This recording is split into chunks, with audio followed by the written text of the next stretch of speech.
started, how Sad Boys was gonna be formed, and how um, it became what it was for its time, for its duration. So I was after MLG Columbus, kind of just focused on school. I ignored the fact that I was gonna keep playing Dota competitively, or it kind of ignited a fire in me to maybe play Dota in the future. At the time, I wasn't sure if I was gonna play Dota or not. I was still a schoolboy, and my mom still pressured me to go to school. So I just kept on going to school stuff. So then a couple months ago, or a couple months after that, I got a message from Alex Garfield because I believe EG was switching it up and changing rosters and whatever. So he messaged me in December 2014, roughly almost a year ago, to form some sort of team. And this team, he presented me two options. He presented me, because he wanted me on this team for sure. He was boarding me as the star player of this team. He wanted me. And then, so there's an NA version and a European version. So the NA version was he would like Fear, he would have loved Fear and Universe to be on the team, but he would understand if I didn't want Fear and Universe on the NA team. But he wanted Fear and Universe, and then the last two were up to us to choose. And then there's also a European team, which he's been in talks with, like Kuroki and Puppy, and they showed some interest in playing with me and I want to say it was Pi and someone else. They wanted to play with. They wanted to form under basically I think EG but European like alliance. So then we were gonna do it a year ago. I was getting ready to do it, and then Pi didn't want to leave his team because he talked to Envy about it. Envy, I told him about it, or I think someone told him about it. I can't recall exactly if it was me or not, but someone told him about this proposition, and then this proposition was instantly denied once Pi said no. There was no team without Pi. So once that happened, I decided. So obviously I went through the EGNA. So it was me, Fear, Universe for sure, and then we needed two other players. So we it wasn't like a difficult task because I think we all knew based off playing like NEL and all the leagues that we're playing in, who do you want to play with, who do you want to try out. I can't say I wasn't sure. I can't say, wait, Jackie Mao was messaging me. He told me that he was there while Pi was in the Skype call with us. He was talking, so while Pi was talking with us, me, Puppy, Kuro, and Alexander Garfield about the team, Pi was in the same room as Envy. Okay, I think he told me that's what I forgot. It slipped my mind. So I was saying, so it was me, Fear, and Universe. Those are the three core players so far. And then I wanted to play with Zai, and I believe we all had the idea that we want a captain. And the only suitable captain, the only one that had potential back then in January was PPD, who played NEL. I don't think there was a tryout period before with other players. Oh no, I remember. There was some discussion about whether we should take Demon over Universe, but ultimately we decided that Universe fits the team better because if we were to have a Fear, Demon, Arteezy core, I think we'd be too clowny and not serious. We needed someone to mellow down with us. Universe was a perfect fit. Honestly, I don't think there was any chance for us to get Demon. I would have liked to play with Demon, but I probably would have made the decision that Universe is definitely the pick over Demon. So then time went on, so Sad Boys was formed. Sad Boys, the whole time where we were under the name Sad Boys, it wasn't really a trial period. I think it was just like seeing if we actually wanted to play with each other. I guess it's a trial period, but I think we knew that we wanted to play with each other. So after a couple of weeks, I think 3 weeks, we became Evil Geniuses. We officially got announced. And that was the beginning of EGNA. So then we went to Texas, our first LAN together as a team, my second LAN. We went there with Fear, who did not have, or I believe this is where he started to experience some injuries to his arm. This is where it started getting kind of worrisome for us. So we went to Texas, and I believe we practiced pretty well. We prepared okay. This tournament was kind of at least to us at the time, all the NA teams who were playing in that tournament, we thought that whoever wins this tournament would for sure get an invite to TI3 or TI4, sorry. So we all wanted to win this tournament really bad, but it was kind of killed by the fact that there was a couple stand-ins. There was like MSS and Way2, I believe, are stand-ins or something like that. MSS was a stand-in for Liquid. I believe that was what it was. And then also Cloud9 had Demon. So all of us believed that whoever won that tournament would be receiving a TI invite for the NA region. So we're kind of trying hard at this tournament. And then what happened was there wasn't much to discuss about the actual games. The actual games are pretty shit. I think Ember Spirit, that was like when MSS, oops. Oh, MSS for Quick, okay. So that was when Ember Spirit was first played by Cloud9. This is where they busted out fucking Ember Spirit. I don't think anyone picked it. I don't think anyone knew what the fuck this hero was. I remember I was being arrogant and stupid about the fact that Ember was not broken, that you just have to defeat him in lane and like stuff like that. I was being really stupid back then. I totally can see why I was regarded as a complete fucking retard. Anyways, yeah, so Ember was 100% broken back then. Like, he did too much. He was able to do like 400 damage at level 7. Like, all his spells did a lot more damage. And he was just insanely broken. So then Cloud9 beat us in the winner bracket or whatever, after we beat the Pretty Boy Swag team.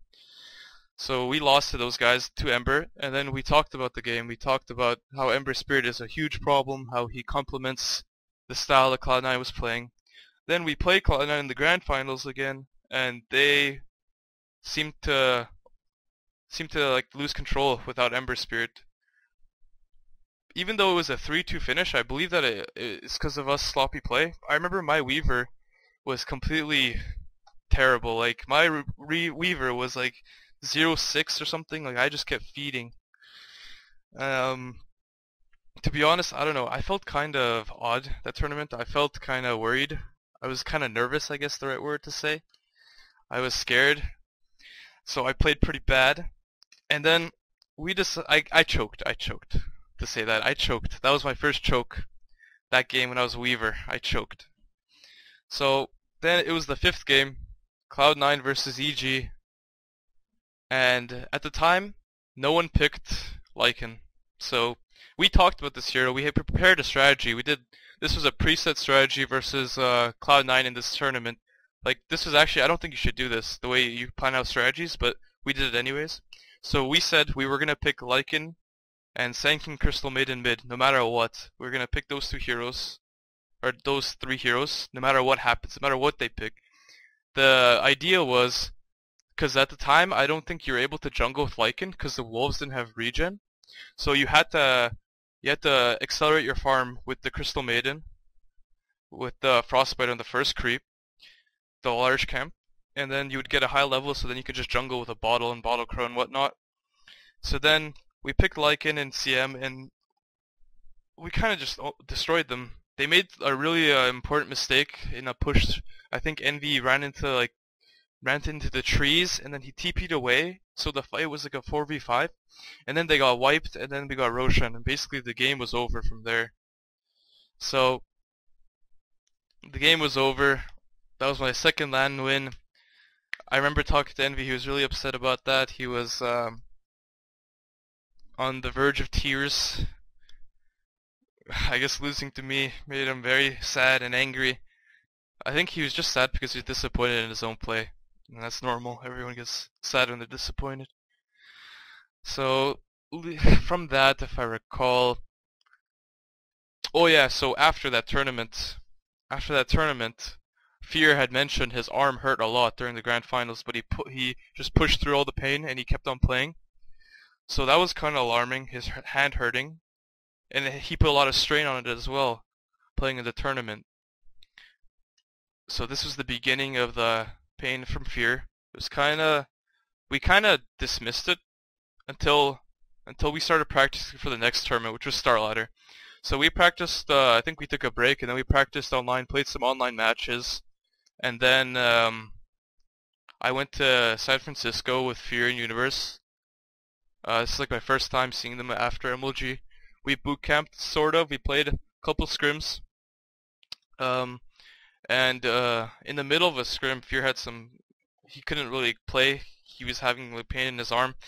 We decided to call it quits for the scrim, but then it was kind of realization hit that he was unable to play at Starladder, so we had to understand what was supposed to happen. We had to realize that we need a stand-in potentially.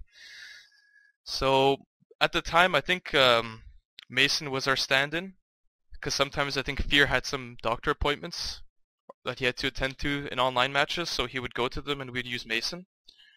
And then Mason had some exams, so then we picked up Envy for the tournament. And this was like pretty cool for me because I wanted to play with Envy in a team. He was like I wanted to join Cloud9.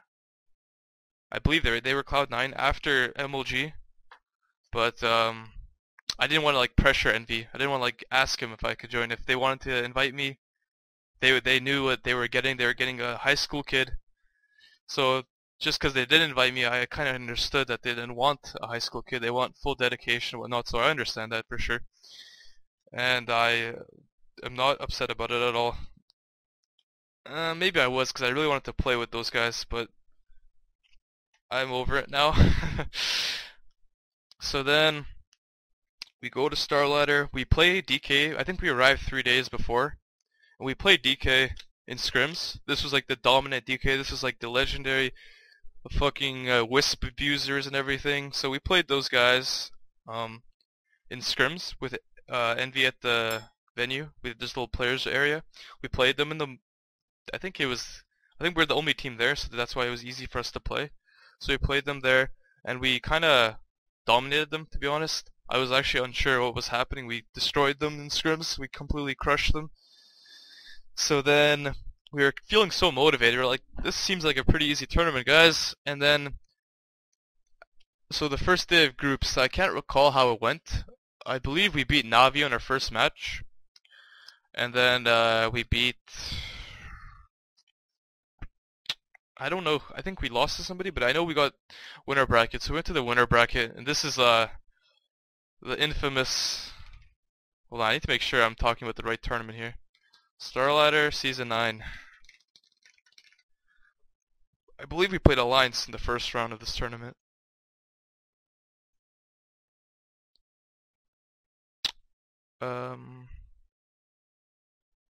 Okay, so yes, so we played Alliance. This is where the infamous Arteezy Ember Spirit came into play here. So this was still like, this hero was still considered very OP and very imbalanced, but there were ways to beat it. There were definitely ways, and from my understanding, I 100% agree that Ember Spirit was broken at the time, and I 100% agree with the fact that I played really, really poorly. So I'm not denying that. I think my Ember Spirit was probably the worst shit I've ever seen. I have no excuses for why I played that terrible. All I know is that Envy fucking carried us. I remember I was like very disappointed. I was like, what the fuck is happening, guys? I was going emo and shit. But Envy was like 1v5ing with Luna, and then he made some really game-winning calls. I 100% can like give Envy the credit for that game. I think without Envy, we would have lost that game for sure. Envy carried us with his Luna. So then we went to the next game, and I don't remember what I played. Oh yeah, I think this is the Shadow Fiend stuff that we did. So whatever, we beat those guys. That game was nothing of relevance to this. So we beat them, and this is now, we're playing DK, or we scrimmed versus them. We're feeling so good. We're like, fuck these guys, we can beat them. And after we beat Alliance, they told us that we should probably ban Wisp versus them, versus DK. but we didn't understand the hero that well, so we were operating under limited knowledge. And we're like, okay, Envy brought up a good point. This was also a pretty good point. So we were playing IG in the group stage of this tournament too. And this was the first time I playing against Ferrari, against IG, who was like probably one of the best teams at the time. At least I think they were. I don't think they were weak back then. I could be wrong though. So I was playing against Ferrari, Naga, and I was Dragon Knight. And this, I actually felt so happy because this is like my chance to prove myself back then. I was still very motivated. I was ready to beat everybody. So when I was playing against them in lane, it felt really easy for me. I don't know why. It just like everything was clicking. All my aggro tricks and everything was on point.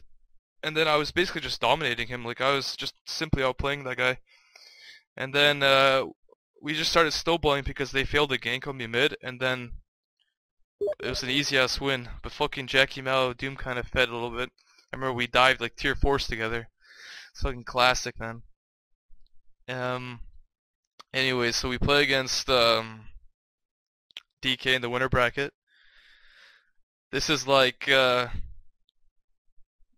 so much hype because we're like, these guys are the best team in the world, and we beat them in scrims, and let's show what America's made out of, right? So we play those guys. They pick Wisp. We got Ember Spirit. We're feeling pretty good. We did an Ember Lich dual lane versus the Wisp. I think Wisp morph. And then they also pick Lycan. So this was like the first time I think that we faced as a team. We faced against the Lycan. And to add a Lycan double core with a Morphling. So I think back then we also only picked like kind of like mid-game oriented heroes, not like a huge late game other than Naga. So we played against an off-lane Coddle Lycan. And then, hold on. Sorry, I was distracted. We played against this Lycan and Morph Wisp stuff. And we're under the impression that we should just destroy these guys because we have Ember Spirit and Lich mid versus Wisp. But we actually got completely outskilled. We got destroyed. Like, we got completely outskilled, outlaned, out everything. They outsplit pushed us, out team fought us. We got completely destroyed in the first game. This was like a huge hit to us in our confidence because we just lost with Ember Spirit. And we almost lost with Ember Spirit last game, so I was kind of doubting myself as an Ember Spirit player and doubting myself as a hero, as the hero. Maybe doesn't fit me, all this stuff. So then on to the next game, game 2. We also did another preset strategy that we did. We did some really cheesy, like I think it was like Enigma and like Lone Druid +1 off lane, and we tried to do Roche or something pretty early, but they stopped us, and we just got outplayed again, and we just lost to their Wisp once again. They like completely crushed us with their Wisp. We didn't listen to Alliance, I guess, and then we just completely lost. So then, I think after that game, after that series, I was probably the most depressed I've ever been in a very long time. This was like the first time that I felt like I wasn't a strong player, like that we weren't a strong team. Like my emotions were flaring out of control, and my team went out to dinner and I couldn't do anything. I had to just go to sleep because I was super sad. Like I've never been so outplayed before in a long time, or even at all, I guess competitively wise. So that feeling kind of hurt, but it kind of woke up that fire in me the next day. We played against, I believe it was Empire. Or did we play against Empire? Yeah, for third place, we played against Empire, or for grand finals. And then we lost to those guys. There wasn't much to say about that game. I think I could mention that Envy lost us the third game really bad. Like, he single-handedly lost us that game. But I'm pretty sure it's neutralized by the fact that he won us the game versus Alliance single-handedly as well. Those games weren't that many, like, there wasn't any good play in those games, I think, by both teams. I think we just kind of fucking sucked ass, and they kind of sucked ass, but then we sucked ass more. So then, just the team that won that basically was gonna lose versus DK anyways. Like, and then I think DK 3-0'd Empire. Oh, Jackie Mao brought up a good point. That was probably the first tournament where I experienced a lot of stomach aches and jet lag problems as well. Okay, so what happened was I was rooming with Universe, I think, at the time. So then I was unable to sleep because of jet lag, and I had this huge stomach ache. So then what I did was I had this liquid, like laxative liquid. They weren't in pills or anything. They were this liquid, and I had this little shot glass there too. So I took like 4 shots of laxatives, and I just sat in the washroom for like 4 hours. And this was like the day of the tournament. Like the tournament was in 5 hours, and I took like 5 shots of laxatives. So then I was just like I was not feeling good, man. I was really sick. And then yeah, that was like that was when I realized that we might fucking lose versus DK, but we lost anyway, so it doesn't matter. All right, so I need to like drink some water. My mouth's getting dry for talking so much.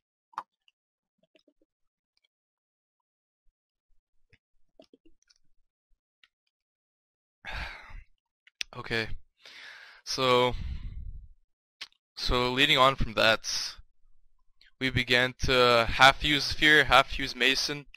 We were still talking with Fear about how his arm is doing and how everything is going along. And in the back of our head, we're still concerned about the fact that he might not even be able to play at the International, which was a huge deal for us, huge deal for everybody on the team. So then it started reaching a conclusion very quickly. It started reaching, like, we had to have a conversation together as a team with Fear not in the call. Fear was in a separate call, or he wasn't even allowed to be in the same room, I think, because we're in the same house. Us four, or us three, I think Mason was not on this call. I think so. PPD, me, Zai, and Universe. Us four, my bad. We had to decide if we want to pick Mason or Fear for the International. So we had to like, I don't know, it was a fucking hard decision. We weren't sure what to do. We had to think about it, we had to talk about it, and we decided it's best if we just play with Mason, because we wanted to practice a lot, and Fear's arm could not, like, was unable to sustain such practice like that we wanted to. So we just picked Mason. And then it was kind of depressing. Like I was kind of sad for a couple of days, but then we had to return to practice. And then I want to say with the first tournament that we began our 3-week boot camp or 2-week boot camp. Okay, I remember. This was the timeline. So there was the Summit 1. The Summit 1 was like similar to Starladder. We arrived 1 day earlier in LA, and we played against DK for a couple of games. I think like 5 to 7 games we played against them. And this time we lost every scrim. We went like 1-6. We lost every fucking scrim. And for some reason though, we felt pretty good. Like, this is a complete opposite feeling that we had. We lost to fucking random ass heroes, random ass strats. I went Morph Dagon. I went like, we did random shit and we lost. So then, I don't know. I think the bootcamp is a success too, because we learned a lot when we're losing. We learned how to deal with what DK was doing. So I guess DK tried in these scrims a lot more than they did in Starladder. So then I think we scrimmed against some NA teams too. They're pretty weak though. We didn't learn much from them. So what's next? So we went to the Summit 1. In the back of our heads, we felt like we were top 3 already. Like there's nobody that could destroy us or beat us. We were still like a bit concerned about what team were we concerned about? Obviously DK, but I think we were not concerned about Vici. The teams in the back of our head were I want to say Navi and DK. But Navi is an interesting team for us, because back then we never considered them good, but we considered them very good in best out of ones. And the group stage kind of mattered. It didn't really matter that much, but it kind of mattered as like the momentum to the tournament. So we lost to Navi like in an unlosable game. They did some Tinker shit, and that's where Tinker started becoming first pick. Where he become like because of Excalibur and whatever, he started becoming first pick. And we had a strategy to pick Tinker, and we never had a Tinker. I don't think we never had a match where we played Tinker, so this was really good for us in that sense because teams did not know that we could play Tinker, or maybe they knew but they didn't know that we would pick it. So we had this in the back of our heads the whole time. Some teams banded versus us, some teams didn't, but then it really came into play against Vici, which I'll talk about later. So let's talk about how we went 2-3 in the group stage. We lost versus Navi, we lost versus DK, and then we lost versus another team I don't remember off the top of my head. And then we weren't really demoralized, honestly. Like when we lost, we were playing Fnatic in the loser bracket first round. We knew we were gonna win. Like it's pretty cocky, but like there was no way we would lose to Fnatic on LAN because I think our strategies are way more advanced than what theirs were at the time. They had some cool strategies. Don't get me wrong, but they just simply didn't have the skill to beat us beat us in a straight up game. The only times they beat us were like when they had ping advantage on online games or something. So we're pretty confident going against Fnatic, and so we beat them. We almost lose the first game. They picked Night Stalker and we almost just lost early game. We almost just threw it up, but then I think we managed to win.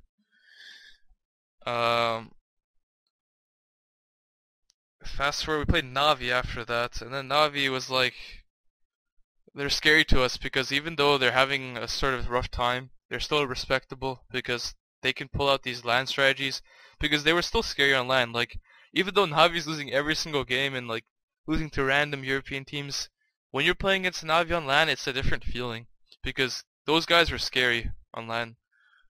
They weren't the same Navi online because it's fucking like whenever you play against the Russians, you always have high ping or they have high ping. So that's how it goes. So we're kind of scared of Navi, but we managed to beat them. I think the games are pretty one-sided, if I remember correctly. I want to say that we picked Rasta a lot there and we started abusing Roshan at that tournament, but I don't recall exactly.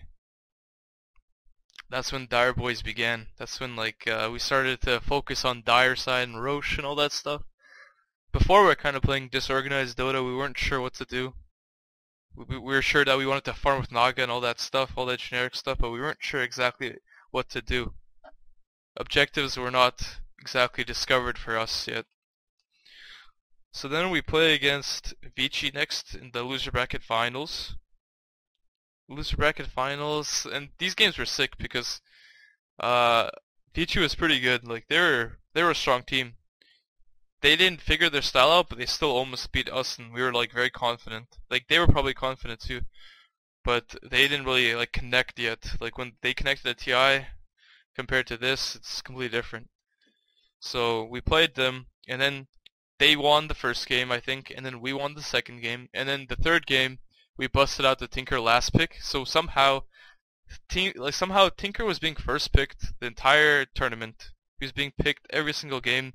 He's being banned every single game, and then we somehow managed to get a last pick Tinker off. Like so, they were completely unaware of this Tinker pick.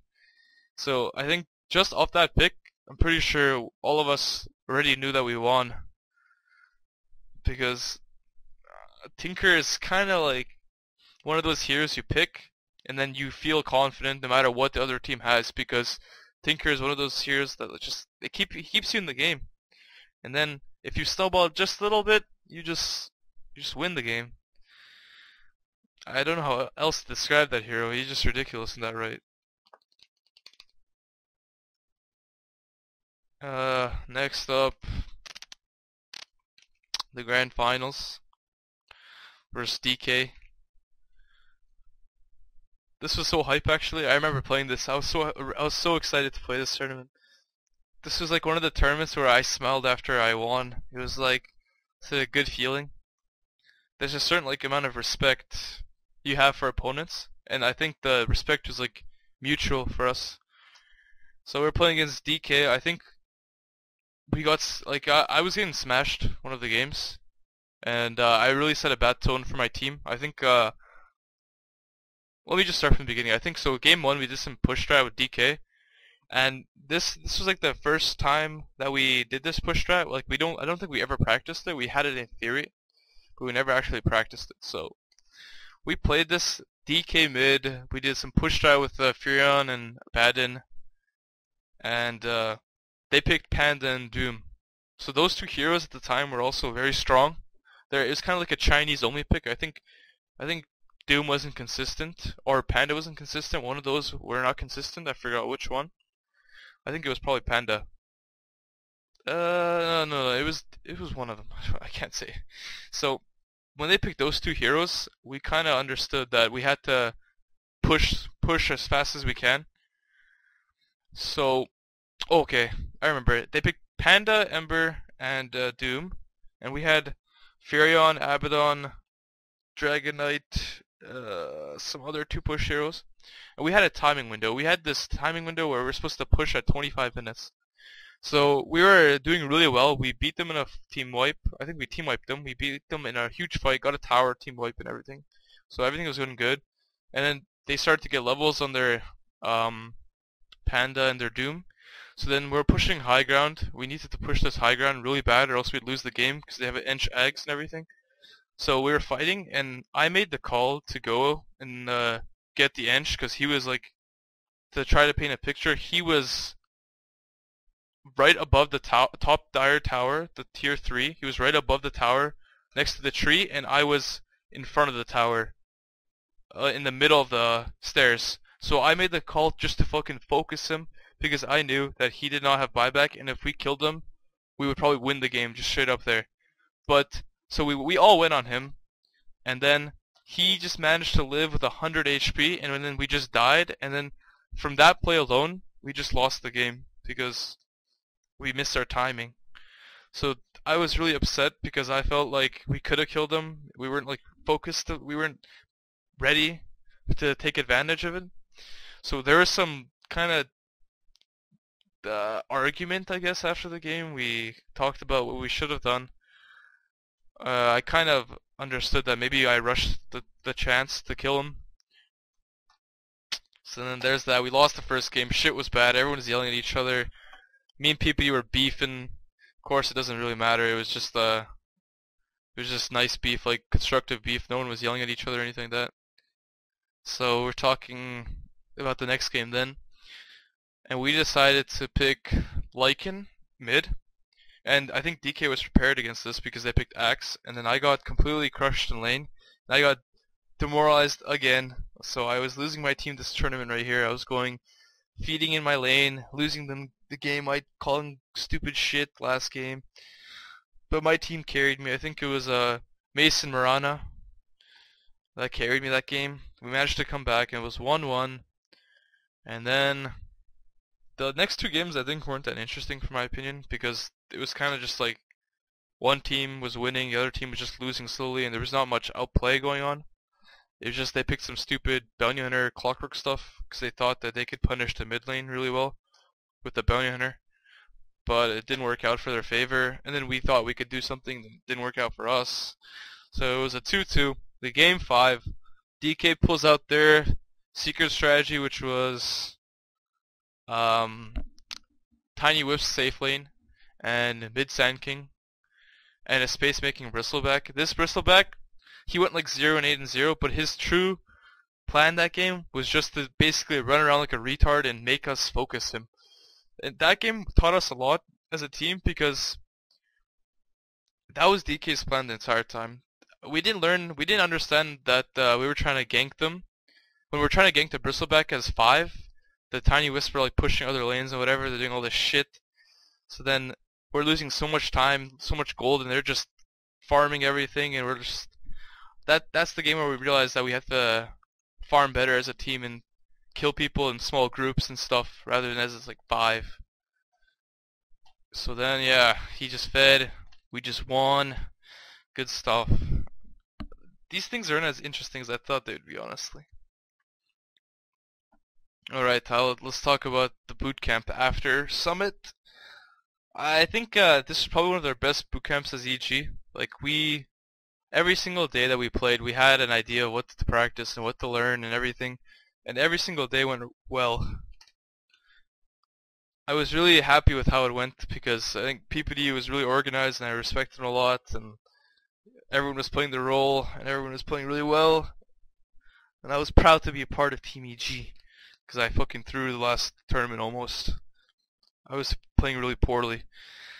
So, on to the next tournament, which was, I guess I can talk about D2L. We played some online tournament in our boot camp, but we 3-0'd Navi.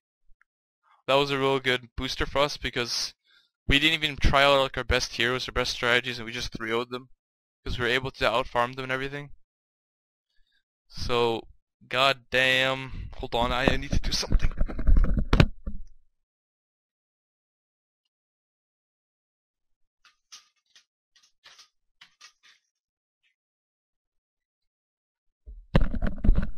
Goddamn.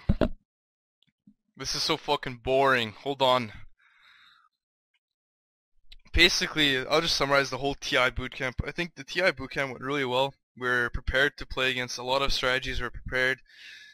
We prepared our own strategies. We figured out that Razor was OP. We figured out that we even okay. I got a little funny story. So we're playing Death Prophet one game, and then I went 0-15 in like 9 minutes against the Fnatic, and then after that one game, we never picked Death Prophet again. So I think the reason we didn't pick Death Prophet, and ultimately the reason why we lost TI, was fucking me feeding that one scrim. Just keep that in mind, everybody. All me. It's my fault. So yeah, so we completely scrapped Death Prophet from the whole fucking pool. Decided to never fucking pick that hero ever again. And we're completely content with Razor and like Skywrath and all this shit. Alright. So TI, the only game I really want to talk about is the newbie game. Because that game was probably the first time I guess the second time, because Starladder was sort of a form of it. So that game was like that series, and ultimately after TI, it was like the most soul-crushing defeat I've ever had in my life, because knowing that you could have just beaten them because if you played like 10% better, it's probably like the worst feeling ever. Like, I actually played the worst I've ever played in my life against Newbie. Game 1, when I was Naga Siren. I was actually extremely disappointed in myself. I was questioning my skill for like a couple months after TI. I was just completely lost. I lost my way. I didn't know what to do, man. I was just a mess. Jackie Mao. ESL didn't matter. Like, I'll be honest, for EG, when we were playing ESL, okay, I can actually take some time to flame tournaments now, because honestly, it was ridiculous. So, for ESL, EG was scheduled to play against, I think, Navi at the end of the first day. We were scheduled to play like 6 p.m. against Navi, best out of 3. And then, they just say to us, I'm sorry, you guys have to play tomorrow. So, the tournament is 2 days long, and we have to play a whole tournament tomorrow. The whole tournament one day. So we play the game next day. I think we TO'd them or something. But that's not the point. The point is that we're basically playing a whole tournament, more games than everybody else on a single day. So we play Navi with no problems, no technical issues or anything. So we played those guys. We beat them, and then the next game the next series we play against Fnatic, and then we were playing the game 3, and then the power went out, and then we had to wait another, like, I believe 30 minutes for them to get everything sorted out. So they sorted everything out, and then I threw that game as well. I was another classic Arteezy throw, and I was basically a fucking retard. And then we play against IG. The first game went really well. We completely outplayed their little push strat they had. They did some Pugna Doom stuff, and thanks to the great old universe void. We managed to take control of the game and win. But then, I don't know what was fucking happened the next two games. We just fed, we just actually just fed every single game. Game 3, when we were playing Tiny Wisp, me and Zai, I think I just died, he basically suicided to, make sure that I lived. So I think we were at this, at 6 minutes, we were in 0 and 5 together.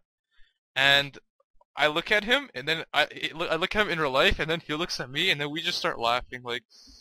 It was a complete clown fest. The whole game was just a complete clown fest. We had a Mason Sand King on the safe lane, which we've never played before either. Everyone was just fucking laughing. I don't know what was happening. So we lost that game. And shit like that. Why is everyone saying call Jackie Mao?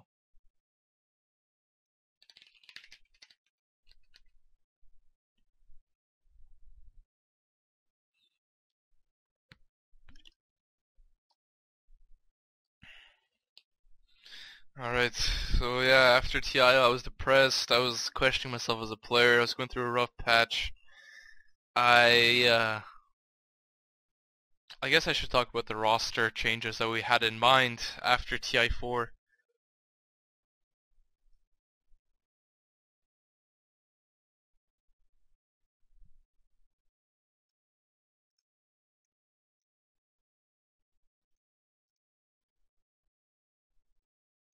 Hold on, sorry. So we were not sure if playing with Fear was the right choice, but he assured us that his arm is good, and we sort of thought about picking it up. We thought about talking to Envy and picking it up. I asked him, he said no, so my team didn't want to follow up as well. I just asked him, would you join EG if we had a spot? He said no, so we didn't even bother going after that. And then we asked No Tail, I believe. We asked Isis Ice. I believe that was it. They all said no. And then we decided Fear over Mason because there were some issues in our team. That shit. With some players in our team.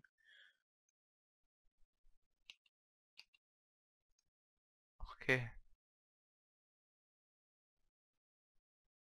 Alright, Envy wants to make it clear that I went after him and called him an idiot for not joining EG. Yep, I definitely did do that. I'm sorry, Jackie Mo. Alright, moving on. So this was I think WEC honestly is the tournament that after actually the first series, after we went to loser bracket, that was the tournament where I felt that EG as a team played the best that they ever played in their lives. We played together as a team, probably the best. We completely crushed every single team that we played against, and everything just felt in sync. And I understand the fact that we crushed may have a big factor was the Chinese teams were on break and fucking newbie won TI, I don't give a shit. And Vici got second place, got a new roster, they don't give a shit.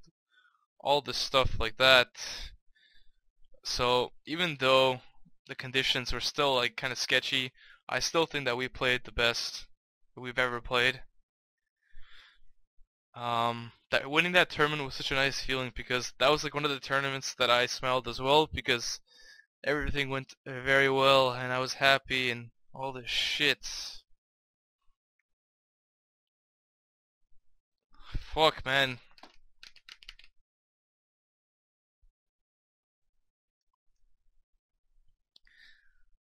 Alright, so then after this is where the drama comes, everybody. This is the boom boom. Just so in case, I have a good idea. I'm gonna have music in the background so the VOD gets muted, so then this is some good shit. So after WC the new patch comes, and this new patch sort of promoted a different style of play than what was seen at TI4. You didn't want to push, you didn't want to send 5 heroes, you didn't want to do all this stuff.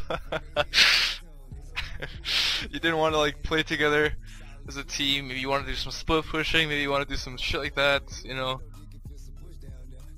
But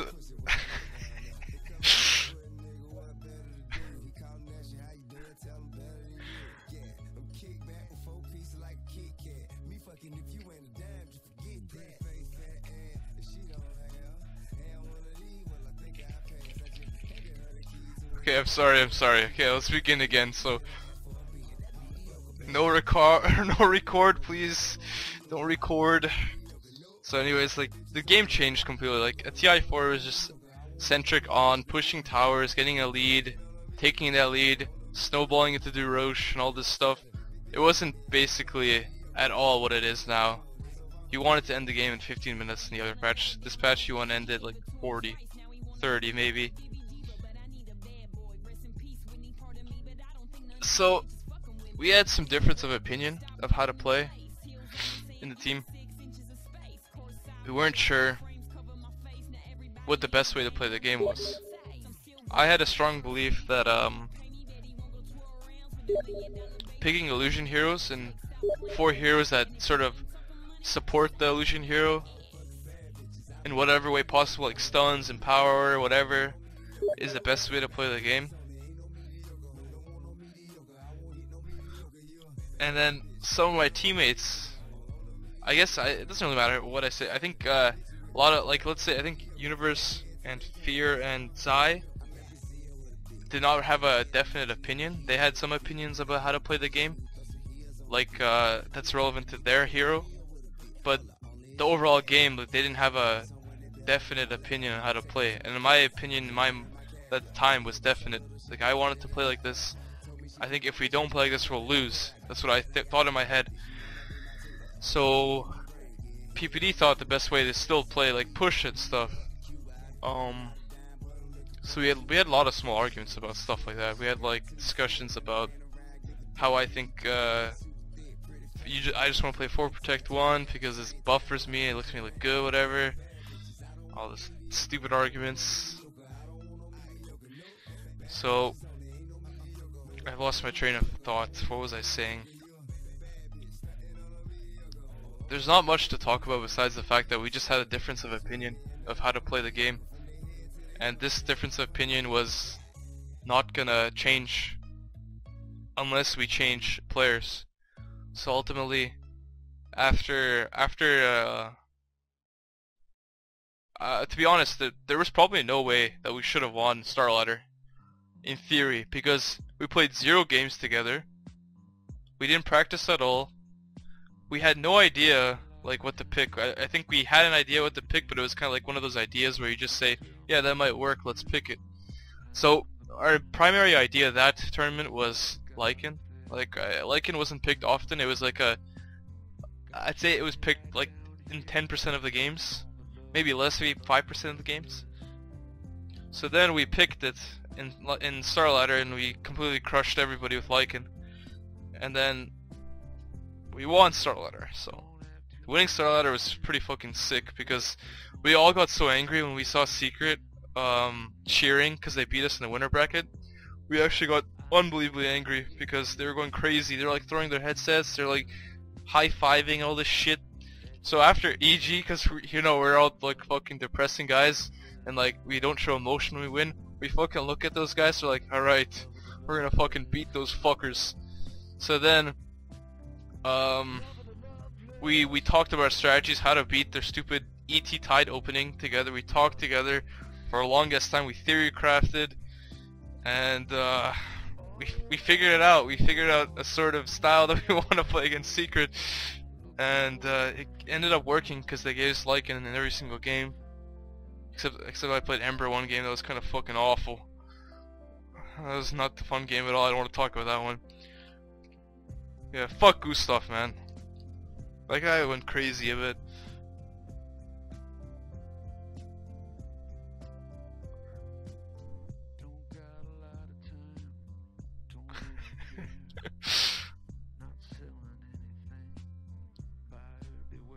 So we figured it out, and we countered the last game was pretty sick because we actually almost lost that game because we threw that game pretty fucking hard, and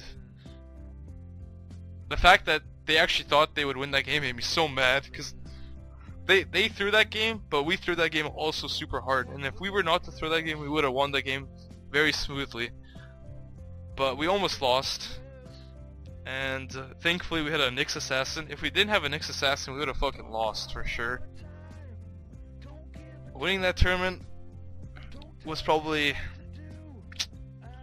my second favorite win in my Dota career, because beating those guys after they're so happy because they won a winner bracket match made me feel so good. Oh man, we're all just like, Universe went crazy. That's like the first time I saw him yell after winning a tournament or an important match. He just yelled out. I think we all shared the same thought about Secret being so happy because they won that one game, and we just felt so fucking happy.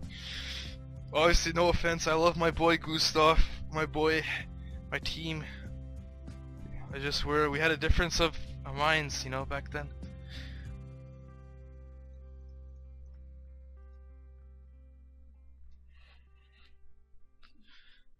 So then, this is when we started hitting a fucking, like, basically this is how we started disbanding. From after that tournament, even though we won Dream League, it wasn't like a win, it wasn't like a moral victory to me, because the way we won was not outskill or anything like that. It was just simply like, we played Dota, Cloud9 sucked ass and choked in the grand finals, and then we beat them. That was about it. There's like no like high skill cap or anything like that. It was just fucking stupid games. And then hold on 1 second.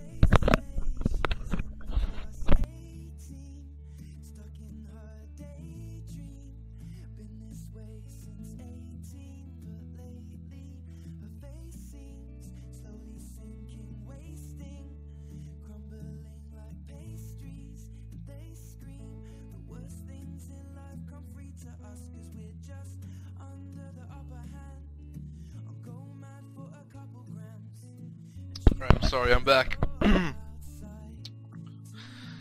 What was I talking about? I'm sorry, I got it.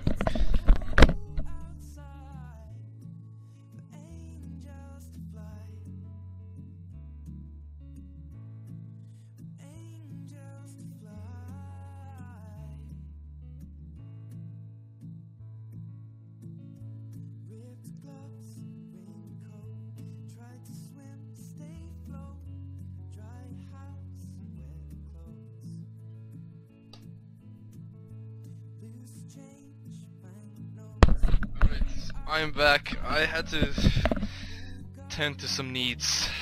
Kappa.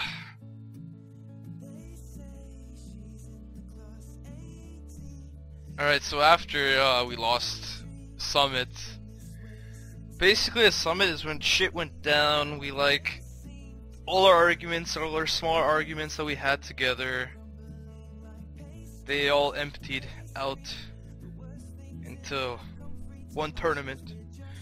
Because honestly, I think we would have probably disbanded. I don't know if we would have disbanded, but we would have had some huge ass issues if we didn't win Star Ladder. If we lost Star Ladder, we would have fucking had some big problems. So the fact that we're winning tournaments kind of kept us alive for now. So when we lost Summit, everything went down the hill. As soon as we lost the Secret, honestly, that series against Secret did not matter at all, because honestly, like, after we lost to Cloud9 3-2, after we lost to those guys, we were completely defeated. Like, there was no point of playing that third place match in my mind. I think part of the reason Dota is so sick, because mental strength is a huge thing in Dota, and if you're mentally defeated before the game even starts, you're kind of fucked. Like, you can't snap out of it, then you're fucked. So we lost to Secret 3-0, and I rebooked my flight and I went home right away.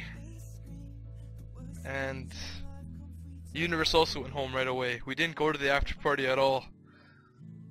I was on my flight back, I had my emo music on, I was chilling. It was some very depressing shit.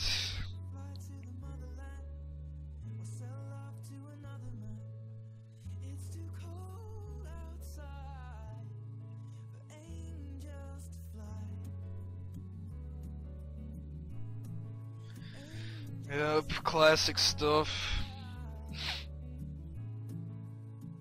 So, what's next? What was on my notepad that I did not follow at all? Oh yeah. So let's talk about what Envy said about the secret team and everything. So from what I understand, hold on.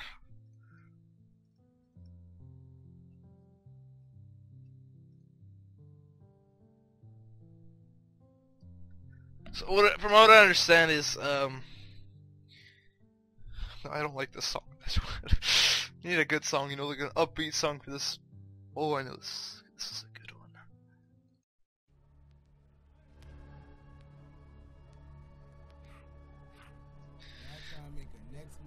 one. This is what you guys are all here for, and I am hyping it up.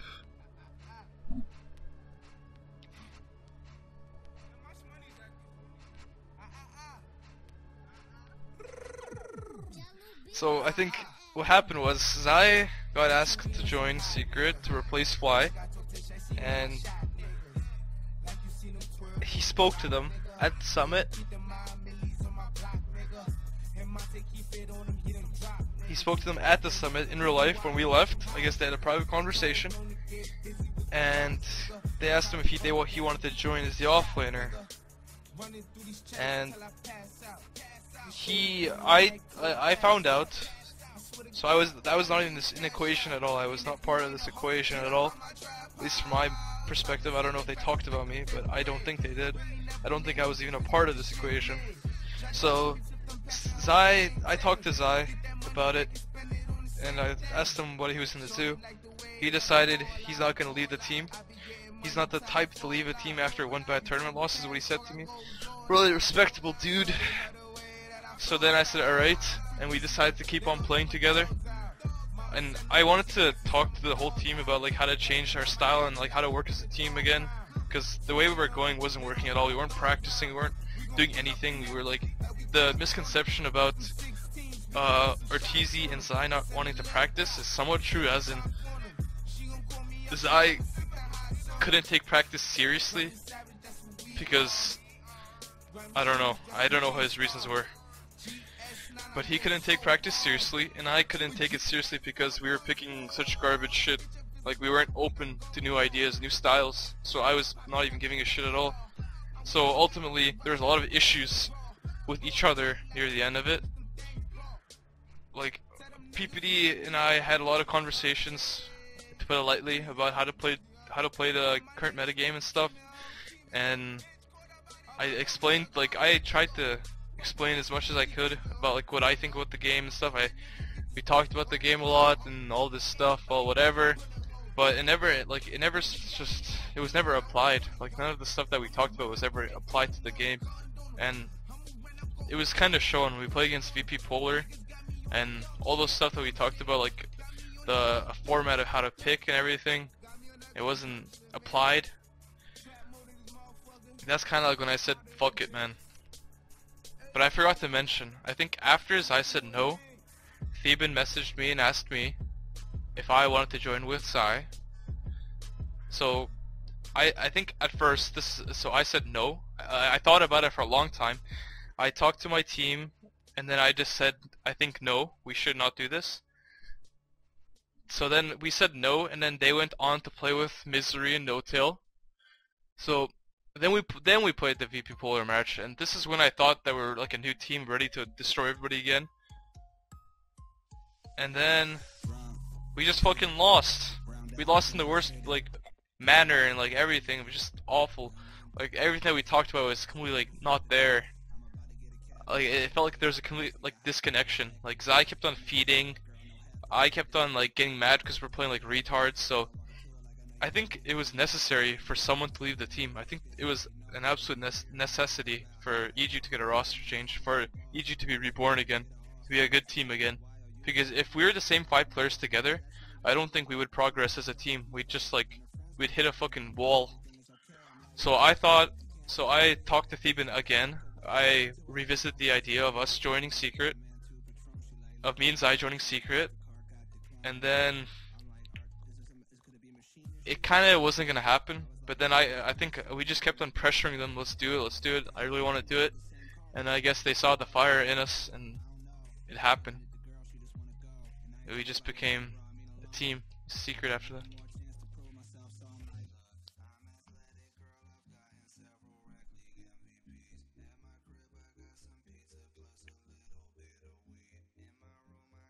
What else am I supposed to say about this? I'm trying to think.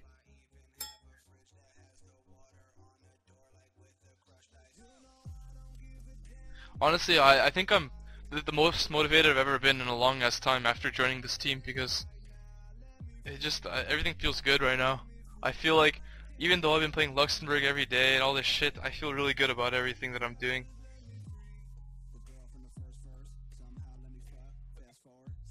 Reactions about when I talk to EG. Uh,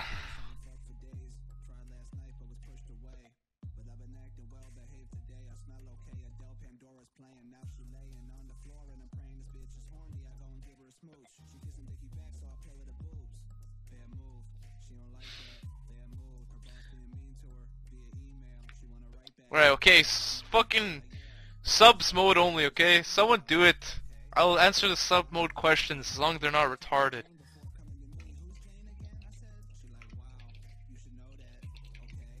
Someone do the mode on. I don't know the command, man.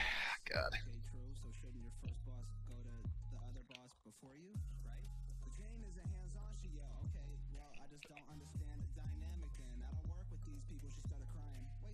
Alright, so subs, ask a question that everyone wants to hear, because I think probably you guys speak for everybody.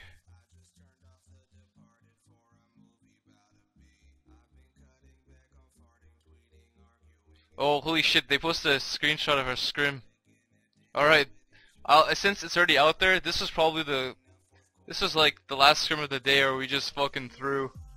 You can tell by their scores they had a rough game, but then we fucking fed the anti-mage.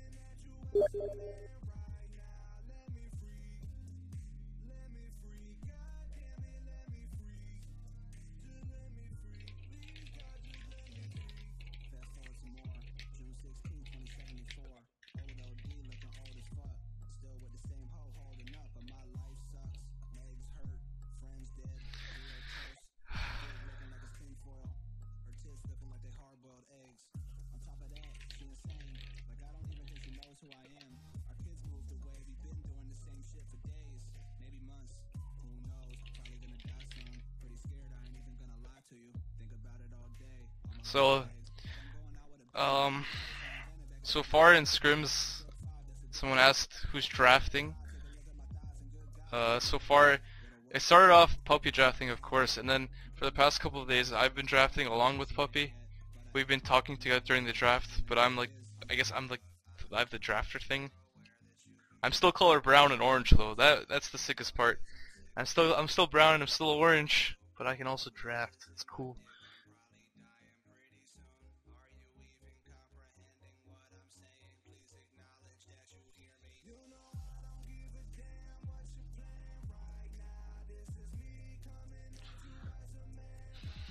Alright, fuck man, these questions suck ass. Can you give us an example of how the team dynamics changed from secret to toxic EG?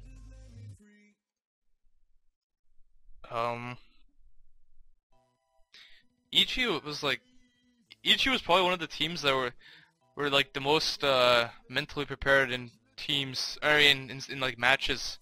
Like on lands, even though we didn't practice at all, we were ready to win tournaments. Like that's the kind of thing teams that like Secret, they lack that. Like the old Secret lacked the strong mental mindset, I think. I think it's super important to have the mindset to win in the back of your head. If there's a small amount of doubt that you won't win the tournament, then it really damages your style of play and the way you're playing. Because even though you maybe not notice it, like when you have to second guess yourself, you lose a lot of time. You take an extra second to do this, it all adds up. Like I think that's what like Secret lacked before, and I think me and Zai make up for it pretty well. Obviously, that's just my opinion.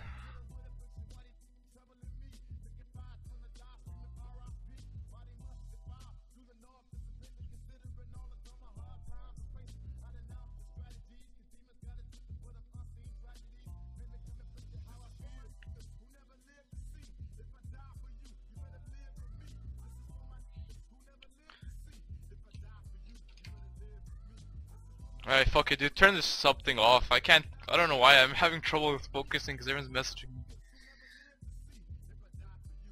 I'll just Google it.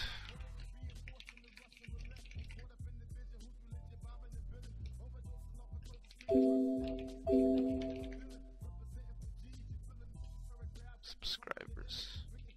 Thanks for subbing, guys, but I'm fucking sorry. I don't know what's wrong with me. Just start spamming questions, everybody. Go crazy. I answer questions like that.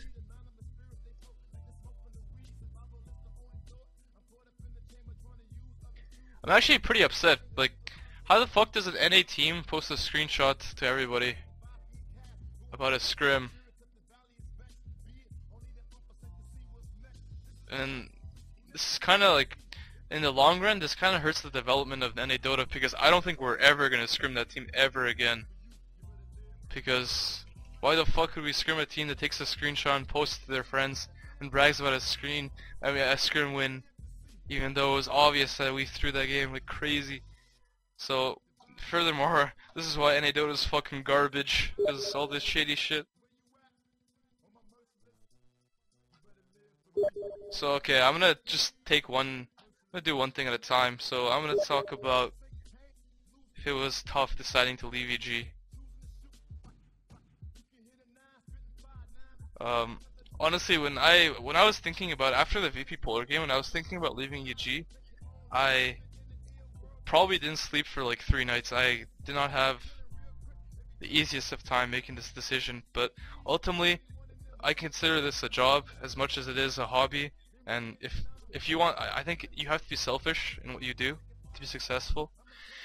And if that means you have to break some friendships or potentially break friendships or fuck up some people to get what you want, it's worth it. It's a depressing reality, but it's like you gotta do what you gotta do, because in like 10 years you're gonna be regretful of what you didn't do. Might as well do it. I just follow my gut half the time, and my gut feels like you should leave and fucking go do what you want. I decided it's the best. It was a very hard decision for me.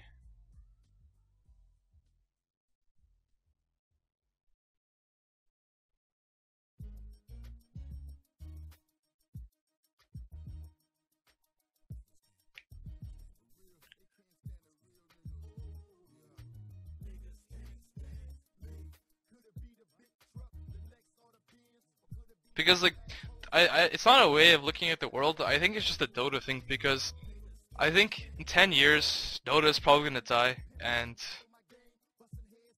honestly, I don't think I'm gonna be speaking to at least 90% of the people I've made, like that I've been friends with in the Dota scene. Like, honestly, I don't see myself talking, for example, not to like name drop people or whatever.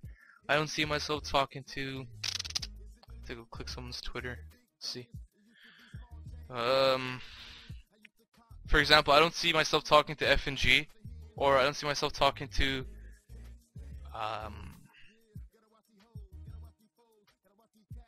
Sing Sing. I don't see myself talking to Dendi. I don't see myself talking to these people in like 10 years.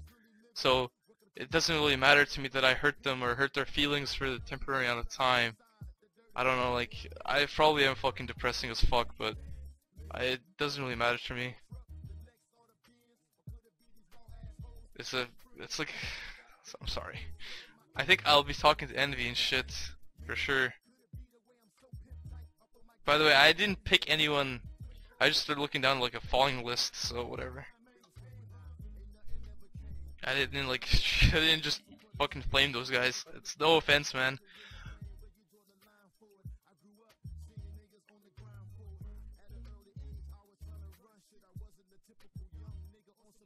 Alright, more questions, please. I want to summarize this whole thing with how I'm moving forward.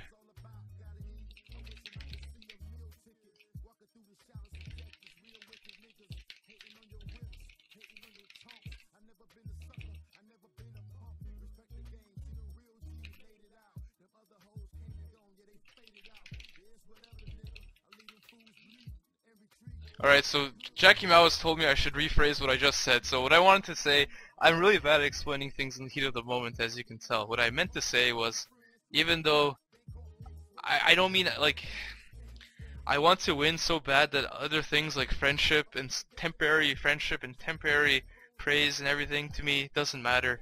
I just want to win so I can feel myself. I can satisfy myself. Kappa. Well, honestly, yeah, that's basically it. I'm really bad at fucking talking.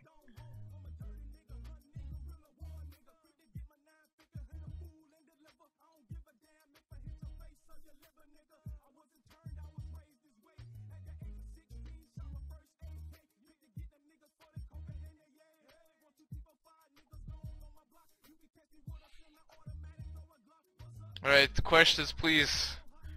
Sorry, I totally fucking ruined this, man. I really fucking just ruined it completely. I actually just said such random shit and I came off very aggressive. I don't mean to do that.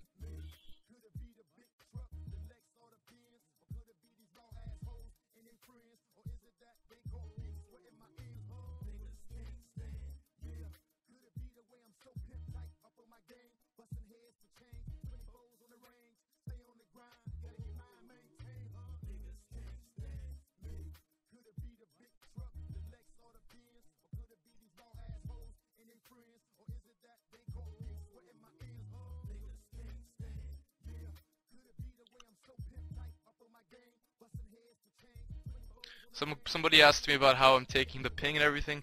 I think a part of the reason why I was so motivated in Kaipi is because every single game that I went into, I was in a disadvantage, and being in a disadvantage makes me so like fired up. I love playing matchups, for example, in Dota that are you're not supposed to win because I feel like I can try to win those as like best as I can. Like for example, I love playing like Razor OD was a very important matchup in OG Columbus, and everyone thought Razor just shits on OD and like all this stuff. But when I played against someone, who did I play against? I think Bulba's Razor. I went to even versus him. It was kind of like, and I played against like Mushi's OD. I mean Mushi's Razor. I think no, it was Ice's Razor. Sorry, it was Ice's Ice Razor, and I did very well against him. Like those kinds of matchups just make me feel really good. And that's sort of like the reason why Luxembourg is tolerated for me, or I can tolerate it.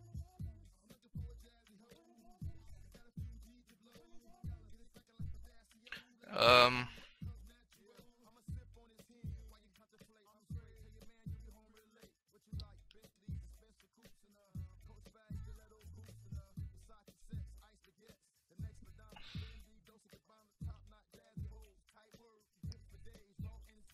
so I guess okay, I'll talk about the roster shuffle in general right now.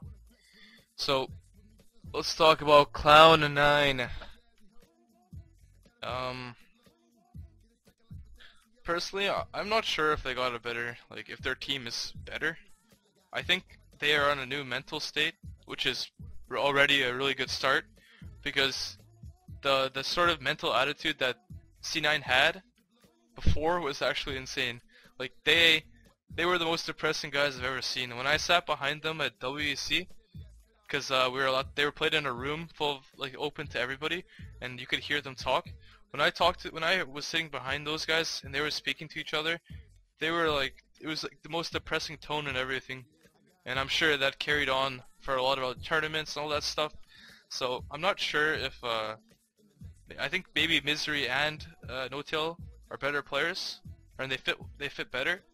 But all that matters is that C9 got a brand new start, like a new image, because sometimes that really helps the team grow. Um, Team Tinker. I don't know, man. I can't take those.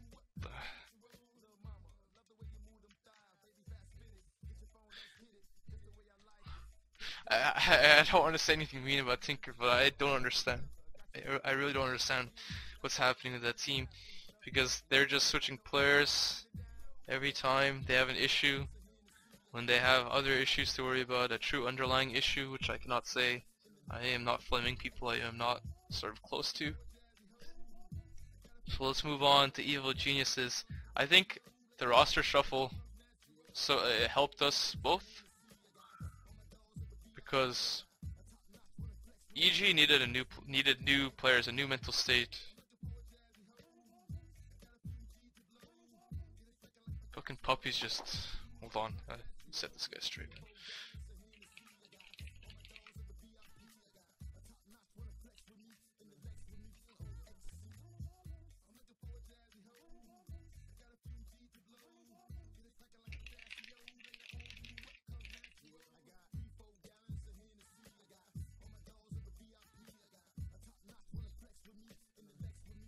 Alright, so I'll continue. So EG, I think they needed a roster change to be successful as well, because the mental state that we were at with Evil Geniuses as right now, like a month ago with R5, like we were not progressing as a team. We would hit maybe top 8 at TI5, but we would not be better than like other top teams. We would hit a flat line and we wouldn't do anything else. And I think all of us are super motivated with our new teams, so I think even though we ended on a pretty bad note, each of us are gonna be happy with the outcome eventually. I think the new EG is stronger than EG at Summit for sure. Like they are definitely stronger than EG at Summit.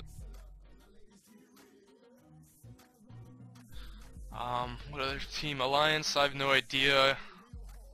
From what I understand, they have potential for attitudes to clash. So if they lose a tournament, if they keep losing tournaments, we'll see what happens. That's the true colors of a team come out when they start losing tournaments and games. Because if they keep winning, like they don't have much to argue about. Maybe they do, but they're not saying it because it's not affecting them. But once it starts affecting them, once they start losing, that's when all the colors start coming out and everyone just starts talking about the problems. At least that's what a good team would do. They would talk about the issues, not just go like completely emo and everything.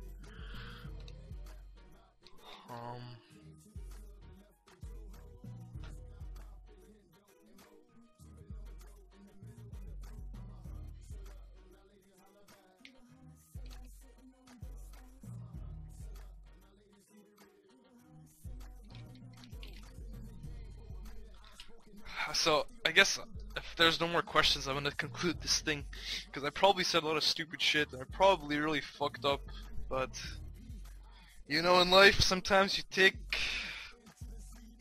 I don't know, some stupid shit, I'm sure.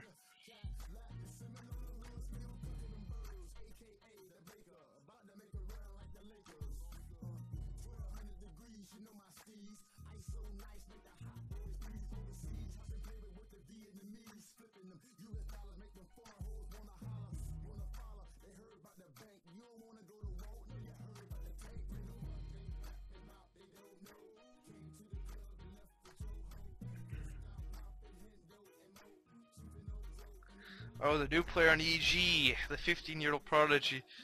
I think he reminds me of myself, MOG. He also reminds me of myself because we were supposed to scrim against EG today. We were supposed to scrim against EG today, and he didn't come because he had school.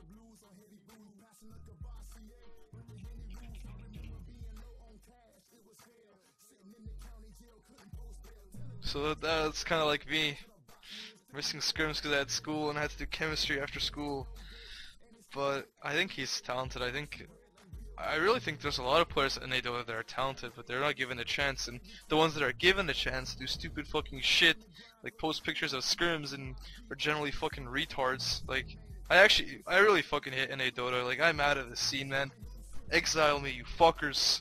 Alright, anyways, like people in NA Dota have to change if their scene wants to get better. In terms of attitude. I was part of the NA Dota movement and I fucking booked it because I was a real fucking cunt when I was playing NEL when I was 17, like 9 months ago. I was a real fucking retard. Like I had no idea what I was doing in my life. I was just not 9 months, sorry, like 18 months ago. I had no idea how to talk to people. I was just like I was just a retard. I remember Brutestar used to flame me all the time for my attitude, and at the time I was like, this guy doesn't know what he's talking about. But when you grow up a little bit and you look at yourself back then, it's actually crazy. Like I was so stupid. I hope I'm a bit better, but I imagine in 1 year again I'll be like, I'm so stupid again. So it's like, it's pretty cool how you grow up.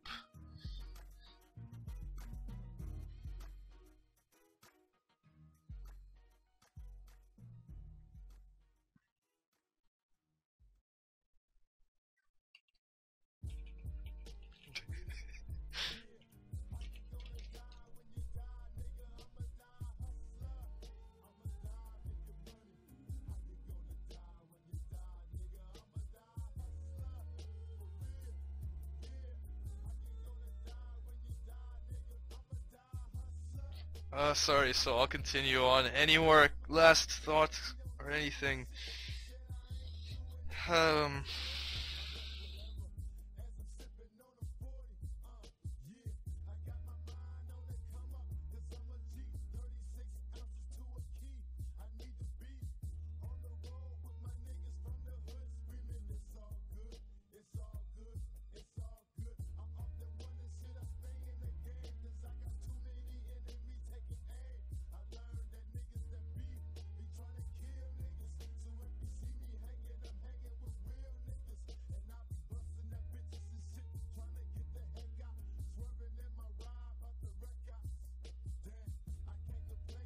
I don't really care about that W33 guy because honestly, I honestly like people should not care about the action that he did, but his response to the action he did is like the problem. Like he responded like a complete moron. Like there's no way you look at that like you say that you cheated and then you get like upset at people for saying that you cheated. Like of course, I don't know, man. Like it's actually insane. Like I don't know what he's thinking. He could have just ignored everything and moved on, but he decided to make a big deal out of everything.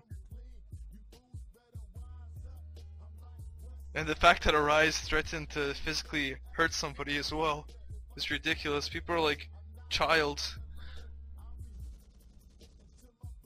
I just said, oh, whoops.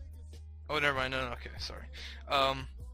There's like, I don't think any smart person would threaten somebody with physically.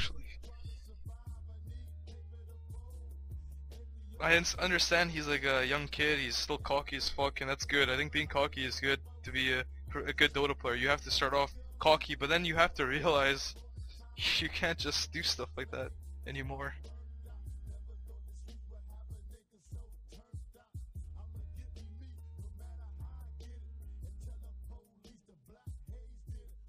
Childs.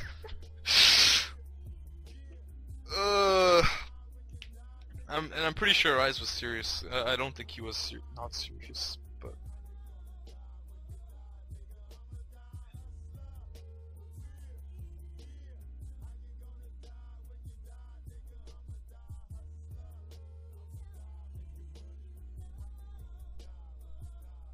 and obviously I'm not saying by calling someone out for being stupid. I'm not just saying that I am smart or I am responsible or I am mature, but the ability to recognize that you fucked up is pretty important in the process. And I fucked up a lot of times. I'm trying to learn my best here, and it's a process I'm happy that I have like a whole timeline of.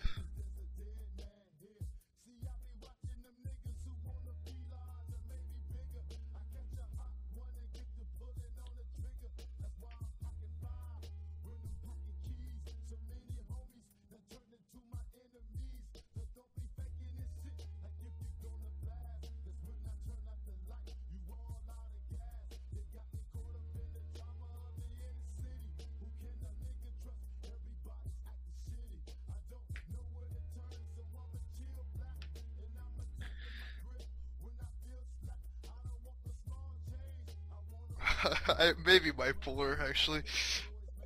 Dota affects my emotions way too much, man. This game's a roller coaster.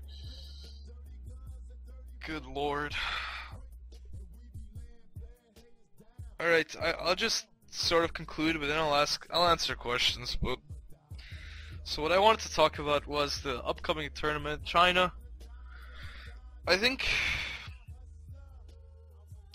people don't understand really what's happening. Like, basically a small, like a mini international is coming up. The Chinese international is coming up, and there are people still like um, streaming and playing these pub games and stuff. Like Jackie Mao streaming those pubs was so stupid. I'm not sure why he did it, because basically, would you stream 2 weeks before TI? Like, I don't think you would. Like, there's no point. It doesn't do anything. You should be like all your attention on this tournament. So that's why I haven't been streaming, because I've been focusing on this tournament. I really have the fire in me to do well in tournaments again. I have a new mental state. I'm ready to win.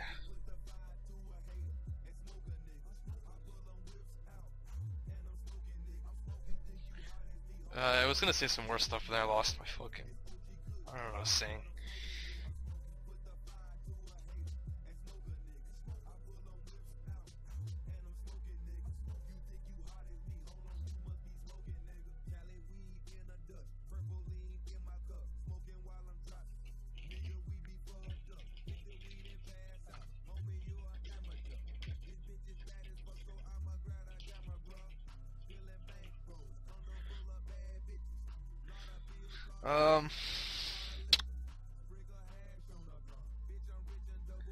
So TI is coming up, and I don't want to.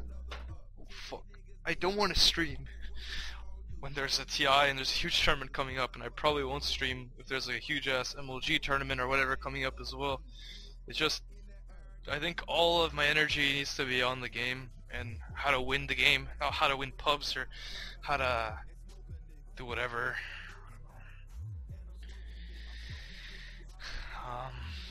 How I want to move forward is I want to sort of destroy this idea of what am I saying? Hold on, let me think. No, fuck it. Baby rage, honestly. Life goes on. I am who I am. I guess all I want to say is that I am probably not going to stream as much. I want to focus on what's important. I really want to win, so I've hit a wall.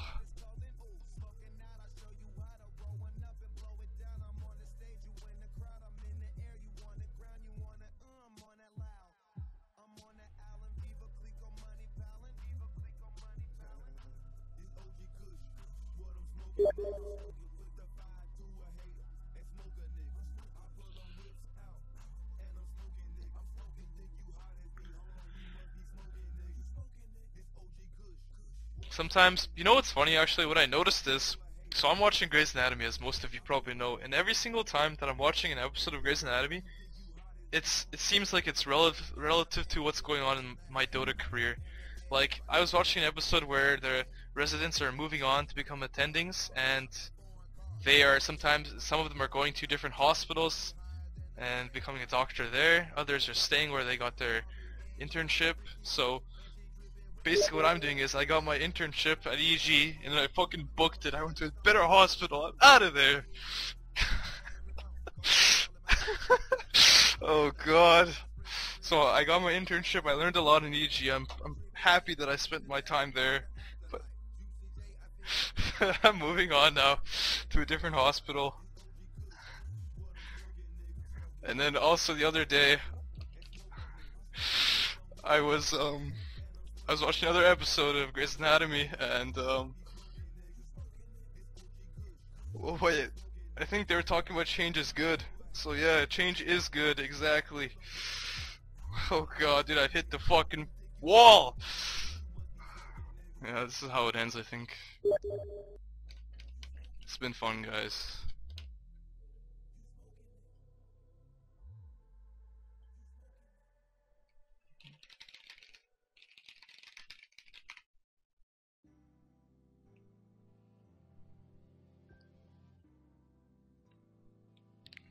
Alright, I took some deep breaths, I'm ready. Hey guys, what's up?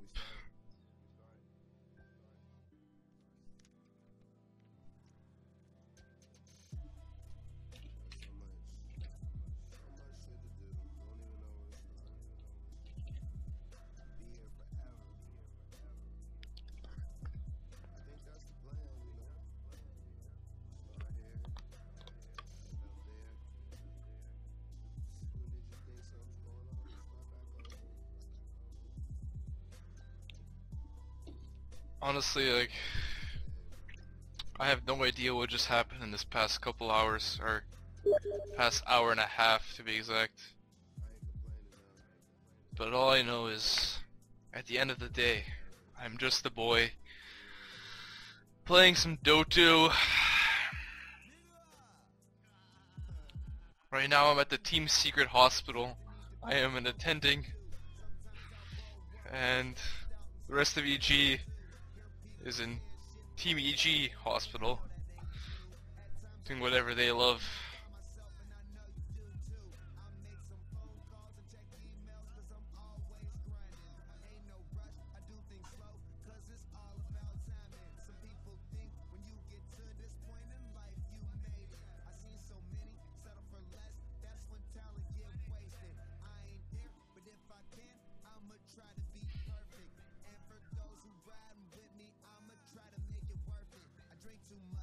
Alright, this calls for a fucking name change.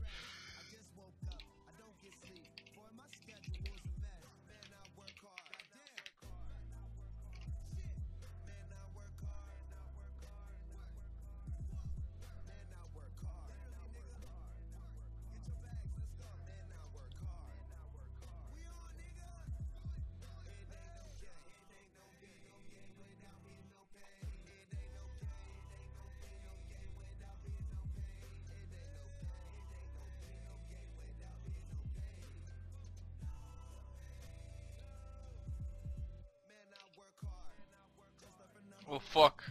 Good point. Good call there. That was close.